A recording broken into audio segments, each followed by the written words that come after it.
गोईठा ले लो गोईठा चाची गोईठा चाची बोलिए शान के मतलब आग जोड़ना है घर में कि नहीं।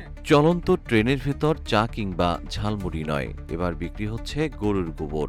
সম্প্রতি সোশ্যাল মিডিয়ায় ভাইরাল হওয়া একটি ভিডিও নেটিজেনদের বেশ চমকে দিয়েছে। সেখানে দেখা যায় এক হকার ট্রেনের কামরায় কামরায় ঝুড়ি ভর্তি গরুর গোবরের ঘুঁটে বিক্রি করছেন।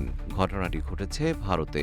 ভাইরাল ভিডিওতে দেখা যায় সাদা টি শার্ট পরিহিত এক যুবক বড় একটি বাঁশের ঝুড়িতে করে শুকনো গোবরের ঘুঁটে নিয়ে ট্রেনের ভিতরে ঘুরে বেড়াচ্ছেন। गोईठा ले लो गोईठा चाची गोईठा चाची बोलिए शान के मतलब आग जोड़ना है घर में कि नहीं। যাত্রীদের উদ্দেশ্যে তিনি উচ্চস্বরে ডাকছেন গোইঠা লেলো গোইঠা, যা দেখে অনেকেই বিস্মিত হয়েছেন। ভিডিওটি ছড়িয়ে পড়ার পর সামাজিক মাধ্যমে শুরু হয়েছে নানা প্রতিক্রিয়া। কেউ বিষয়টিকে মজার হিসাবে দেখছেন, আবার অনেকে ইতিবাচক দৃষ্টিতে দেখছেন। তাদের মতে এটি ভারতের গ্রামীণ অর্থনীতির একটি বাস্তব চিত্র এবং জীবিকা নির্বাহের জন্য যে কোনো সৎ পরিশ্রমী সম্মানের প্রতীক।